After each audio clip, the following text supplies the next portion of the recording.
by name now. This is my third exchange of the Sony TV. It's been a slice. Alright, let's go set up the new one. This is Sony's XBR line of 4K Ultra HD TV. It has what Sony calls its X1 processor with triluminous display, and it's supposed to upscale whatever you're watching to 4K quality. So this is the upgraded version of the quarterly not reliever. It was only $2,000. It has Android TV with a full Google Play App Store and PlayStation Now, which lets you stream PS3 games to your TV without console. I'm not sure how everybody out there centers the TVs, but I use my keyboard as a unit of measurement. F10 and a half. Get right in on there, AJ. F10 and a third. That's good enough. Alright. This TV is beautiful. It's much thinner than that bulky wedge design on previous models. It unfortunately doesn't come with those 3D glasses that you see. I had those left over from my last one. It has a beautiful chrome stand and a really thin screen border. I just love the look of this TV in my living room. Is it worth it? More to come on that later. It has standard ports including ARC HDMI for audio output, optical out, and a rainbow of component inputs for your PlayStation 2.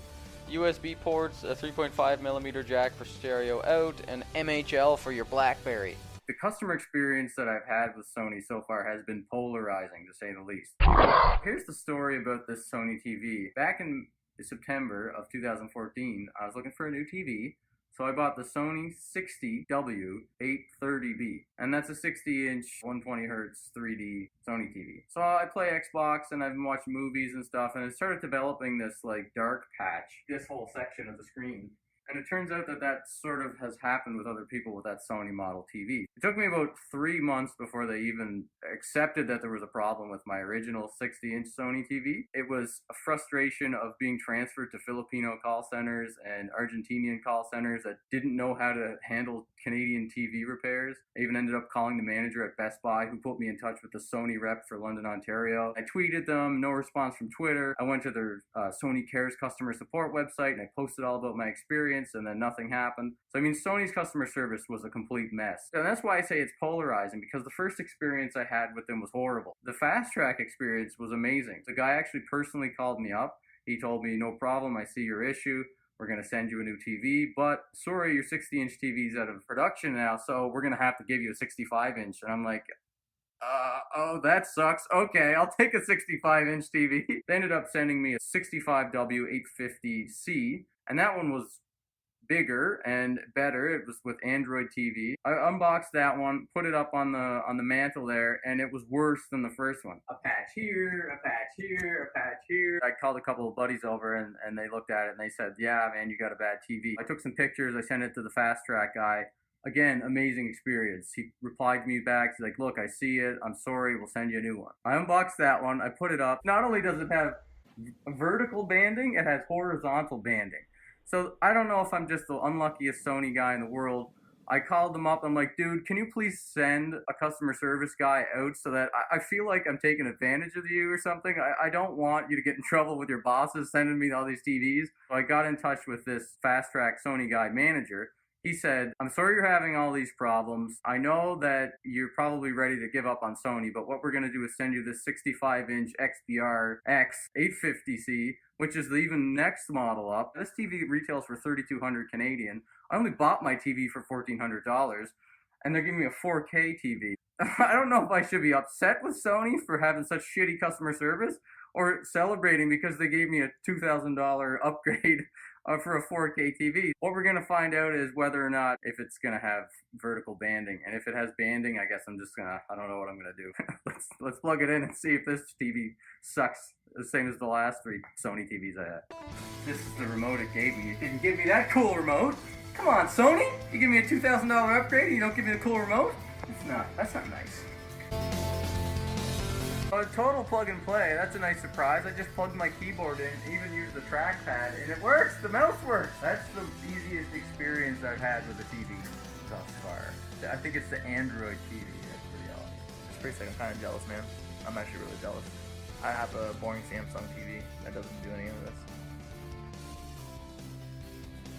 So our good friend Lou from Unbox Therapy discovered. Not a friend. Oh. Yeah, I wish. He's Canadian. He's from Toronto. Exactly. Start over. Okay. 3, 2. So Lou from Unbox Therapy discovered and exposed Bendgate with iPhones. But I want to know, will it band?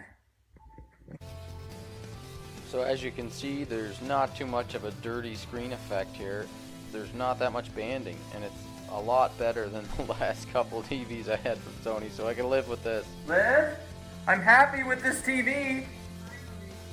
Now if you have a Sony Bravia and you notice the picture flickers from bright to dark all the time, it's not a problem with the TV, it's a setting.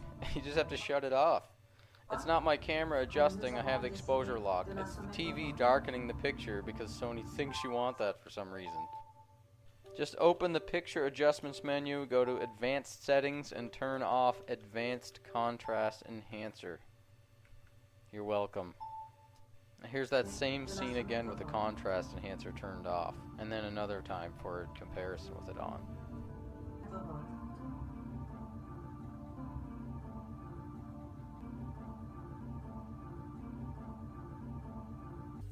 And you can see the viewing angle is incredible on this thing. You can view it right from the sides and you barely get any loss of quality.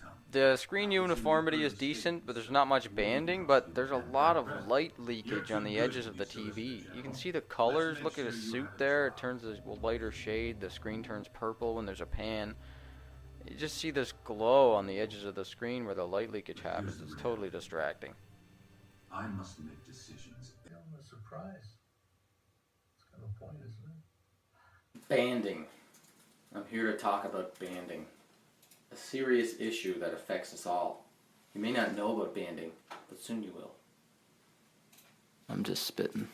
Banding is when you see these visual formation of discoloration or dark strips in your picture, and they go either horizontally or vertically. I did that wrong.